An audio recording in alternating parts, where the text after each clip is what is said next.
What's up, guys? Welcome to Cage Side Connor. I am Connor. Today's video is going to be my UFC 319 post show. UFC 319 went down on, what was that, August 16th, I believe? Pretty good event. Solid card, solid main card, lackluster main event, two incredible knockouts, two knockout of the year contenders. No real like fight of the year contenders. Some good fights, but not anything that kind of stood out as like a, oh, this will be like an all-timer classic. We're going to talk about this fight for ages. But two really incredible knockouts that really elevated the main card. You know, some solid fights with MVP and Jared Cannonier. We'll get more into that. Tim Elliott, of course, with the guillotine win. We'll get more into that one as well. And then, of course, we'll talk about this main event. But before we get into the actual video, guys, make sure you subscribe to the channel so I can make some more videos like this. We just did a, what did we do recently? We did a UFC flyweight ranking matchup. So I kind of matched up all the UFC flyweights. You can go check that one out. Did a prediction of what the White House card could look like. So I did a full main card prediction of the UFC White House card, which doesn't go down for a full year. So it was just some shots in the dark there. But yeah, you can go check that one out if that sounds interesting to you. I appreciate it. Thank you. All right, let's get into the whole video then. First up, of course, in your main event, Khamzat Chimaev defeated one Dracus du Plessis via unanimous decision. Say what you will about the fight, right? Like it straight up, was it the most entertaining fight ever? No, of course not. In fact, it was fairly boring as far as UFC title fights tend to go. But I will say it wasn't the worst thing in the world. It wasn't the least entertaining thing in the world. I was intrigued throughout the entire 25 minutes, I'd say. I was trying to see, like, oh, can DDP do anything here? Can he get up off the bottom? Can he get out of this crucifix? Can he figure something out with Khamzat? And then every time it was on its feet for those split seconds, I was excited to see if DDP could do anything. I know with Khamzat, I was excited to see, can he get a submission here? Can he posture up, land some big bombs, get DDP out of there? None of that ever happening, but I was intrigued throughout the whole 25 minutes. I understand it was, it definitely wasn't the most exciting fight. It reminded me of an old GSP pay-per-view. That's exactly what this whole fight reminded me of, was a classic GSP performance. Go back and watch any of GSP's old title defenses. Title defenses against Nick Diaz, Carlos Condit, Thiago Alves, John Fitch, the second fight with BJ Penn, Matt Serra, list goes on and on. I'm forgetting some. Jake Shields, all of those fights pretty much were just like this, where you walk away very impressed by the dominance of the champion, but you were just like, damn, I'm glad I didn't put money on that, or I'm glad I didn't buy that pay-per-view, or if you did, you're upset that you did, right? Because it's just, as much as you can appreciate grappling in the sport, it is way less exciting than just watching two guys stand in pain, and it always will be, and as much as I can appreciate it from a technical point of view, it does become boring when it's just 25 minutes and you're wondering why Khamzat hasn't postured up and started landing bombs, or he hasn't found the submission yet. But hey, that's just credit to DDP, I guess. DDP was just good enough to survive the entire 25 minutes, and I'm sure he's upset by that. That is something to take away if you're DDP. Like, okay, at least I was able to survive a full 25 minutes with him. Wasn't able to land any of my own offense, but you were able to survive 25 minutes with Khamzat. So, end of the day, and I'm not going to start calling Khamzat Chimaev a boring fighter either. That's just not what he is. His entire UFC career up to this point has been nothing but excitement, really. I guess that, maybe there's some points in the Kamaru Usman fight where it was like, yeah, this isn't the greatest fight of all time, but even that fight was fairly entertaining. Hey, shout out to Kamaru Usman too, because he did a lot more than DDP was able to do.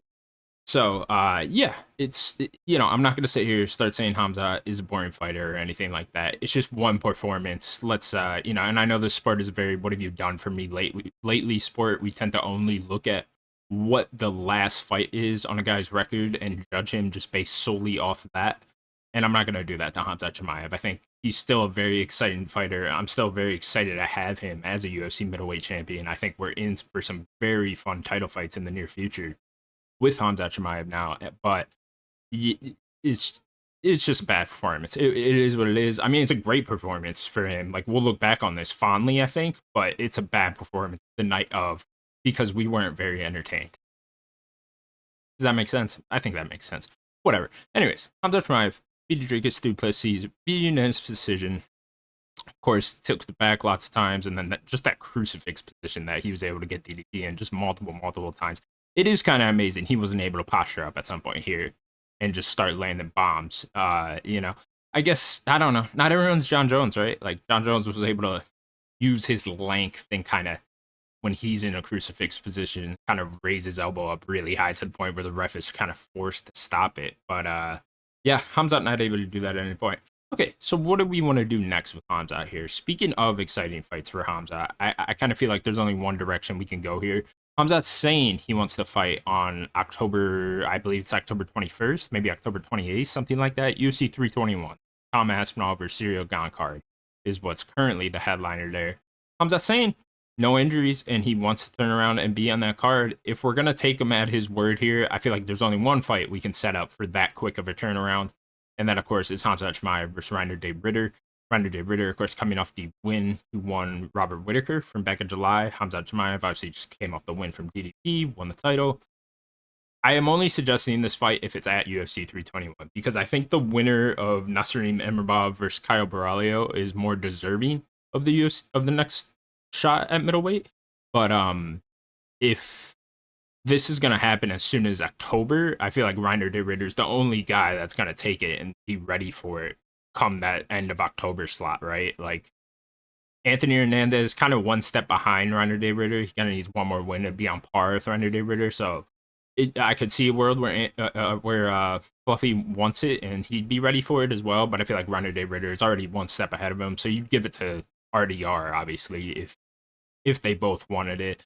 And then I don't think the winner of Caio Borralho and Imavov is going to turn around that quickly. That would only be 6 weeks later, not even for them, right after they fought. And who knows how that fight's even going to go. For all we know, it'll be a war, and they couldn't possibly be medically cleared to fight at the end of October. So I feel like we just set up Khamzat Chimaev versus Reinier de Ridder now and just go from there. Because if Khamzat wants on the card, why the hell wouldn't we put him on there at that co-main spot? Or, and there might be a world where Khamzat Chimaev and Reinier de Ridder is headlining over Tom Aspinall, Ciryl Gane. You got to remember how big of a star Khamzat Chimaev is over in that part of the world, especially.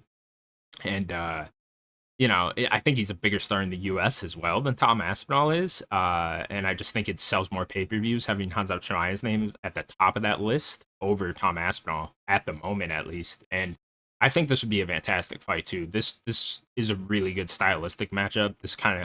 This would kind of, I feel like, get the bad taste out of a lot of fans' mouth of the DDP fight with Khamzat. Is Khamzat versus Reinier de Ridder, because Reinier de Ridder, he's gonna know things to do on the ground to get out of that crucifix position. He's so big too that I feel like Khamzat's gonna have a lot more trouble taking him down and holding him down than he did DDP. And I know, I guess in saying this is a lot of stuff I thought DDP would be able to do, but I feel like Reinier de Ridder, a much better grappler than Dricus Duplessis is, and it'd make for a more entertaining fight at the very least, or Khamzat just comes out and subs him in the first 10 seconds. Who knows? But yeah, I feel like this is a great matchup. This is one of the best matchups you can have for Khamzat in the top 5, I think. So, because I feel like the Caio Borralho, the Imavov, that kind of goes similarly to how Khamzat versus DDP did.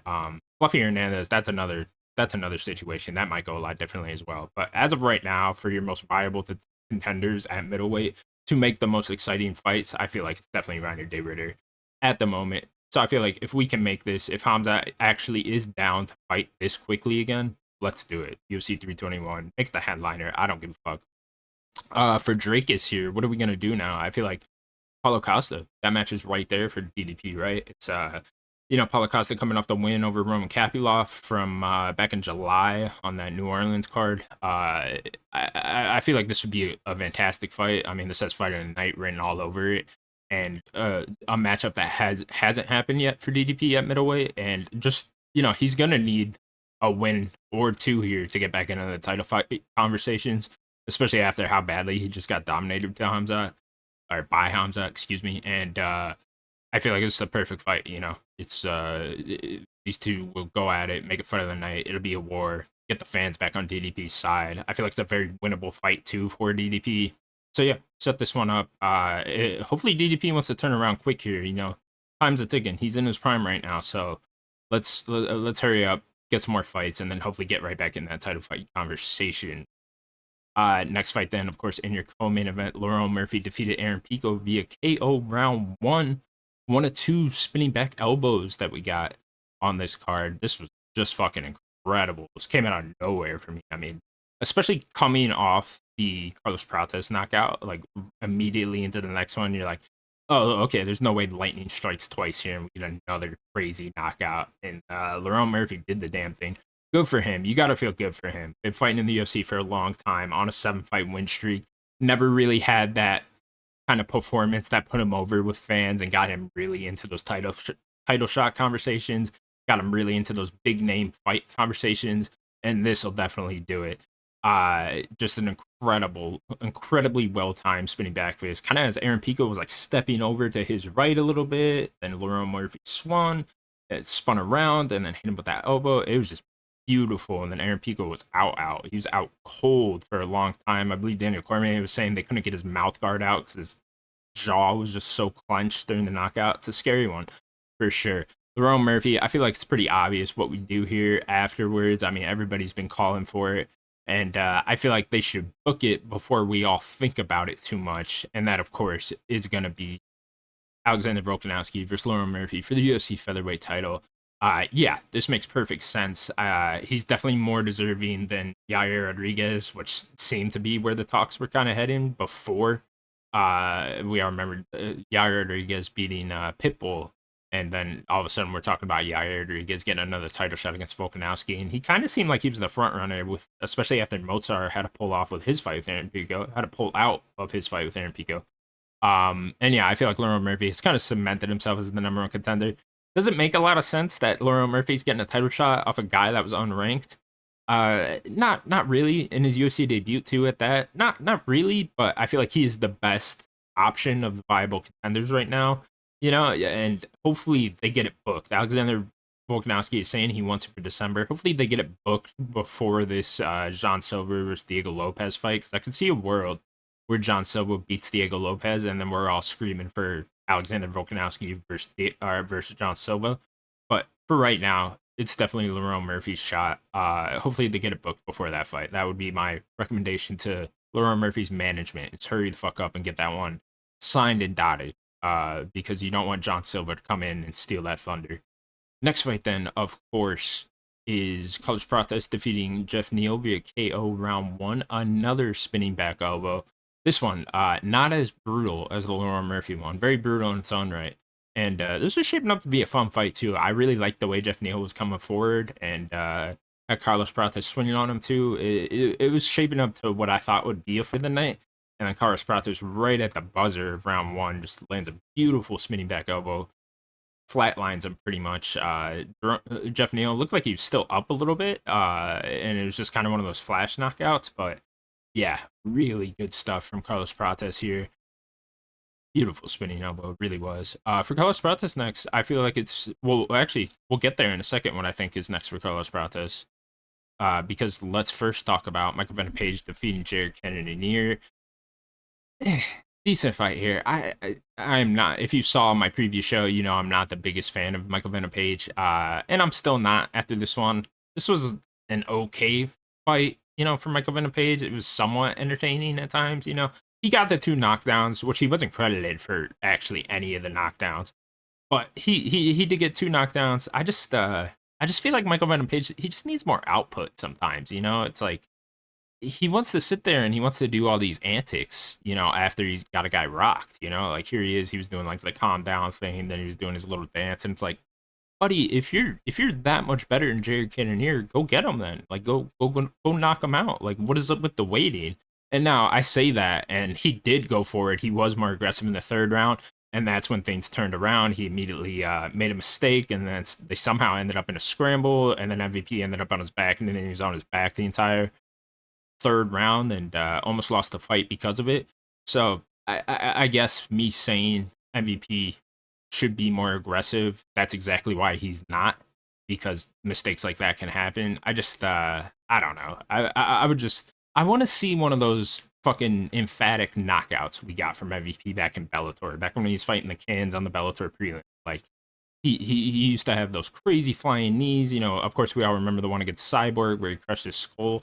I feel like UFC is kind of making a mistake here by giving MVP too high a level guys. I know that sounds kind of crazy, but like I just don't think MVP is really a top 10 fighter in either division, either welterweight or middleweight. And I feel like UFC would be much better served to give him guys outside of the rankings so they can get those crazy highlight reel knockouts out of him. But regardless, here he is. I mean, he did just beat the number 9 guy in the UFC middleweight division, and he's saying he wants to go back down now. So, okay, let's give it to him. If he doesn't want to be a middleweight, I guess him and Carlos Prates are both asking for it. So let's just do it. Carlos Prates versus Michael Venom Page, October 11th. Home-main event on that UFC Rio card, which is currently headlined by Charles Oliveira and Rafael Fiziev. Yeah, they both won it. Why not? Just do it. You're not really going to find any other ranked guy, I think, to turn around that quickly and want to fight Carlos Prates in, what is that, 6 weeks already or whatever, 8 weeks.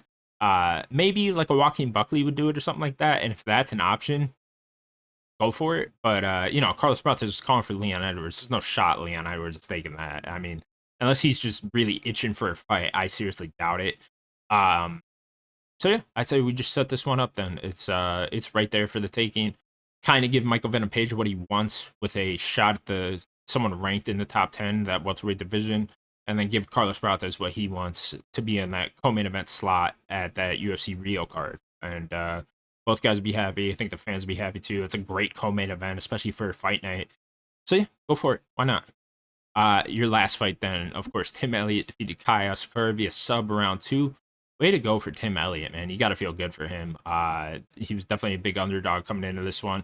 Asakura looked pretty good on the feet in the first round, was kind of picking his shots, and then came out in the second round looking a bit more hesitant. I don't really know what was up with that. They ended up on the ground. Tim Elliott sinks in the choke, and it's very clear that Kai Asakura has a giant hole in his game in the grappling department. Makes a lot of sense too. I just don't know how high level of grappling they have in Japan, and he currently lives and stays and trains in Japan. So you would think he would be a little bit better on the ground, but regardless, not good enough to handle Tim Elliott. Tim Elliott next. What do we do here? It's he's just been the gatekeeper at flyweight for so long now. So I'm just gonna suggest Tim Elliott or Steve Erceg. Let's give Tim Elliott a little reward here. Steve Erceg currently ranked 9. I think Tim Elliott would be ranked like 10. He might even be ranked like one above Steve Erceg at that point. I don't know. But just give Tim Elliott a reward for beating Kai Asakura and finishing Kai Asakura and bring some excitement to the main card of a pay-per-view. And so we reward him, Steve Erceg, who should be ranked slightly above him, like I was just saying.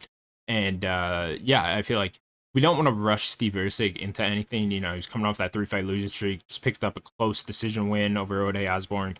And I feel like it'd be pointless to rush Steve Erceg back into the wolves of that UFC flyweight division. So give him Tim Elliott and see who's better here, and then the winner of that can fight someone in like the top 5-ish. I don't know. Who knows? Maybe we're on a Tim Elliott title run right here. We're in the midst of it. Who knows? Would that be something? Shout out to Steve Erceg. Here goes the rest of your prelims here. What do we want to shout out? I mean, shout out to Alexander Hernandez paying Chase Hooper in the first round. That was incredible. He was a giant underdog as well. Jessica Andrade, Lupe Godinez. That was a good fight, actually. I actually had a lot of fun watching that one.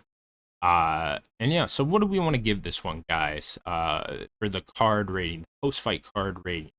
Good card. Made it kind of weighed it down a little bit, I feel like, with lack of excitement in the main event. So I kind of feel like it weighs it down. I don't think this is one we'll be talking about years and years from now. Like, oh, I remember UFC 319. We'll probably talk about the Lauren Murphy and Carlos Prates spinning back elbow knockouts, but I don't think we'll necessarily look back on this card too fondly. Especially if like Khamzat's next few title fights are all like very exciting. We will all forget about this one very quickly. I'm going to give this card a solid 8.3. I feel like UFC 319 was a solid card. It was a solid card on paper, and it kind of ended up being as bad as solid as it looked coming into it. if that makes sense. And yeah, so where are we at next week? We're going to China next week, I believe, for a fight night and then a week off.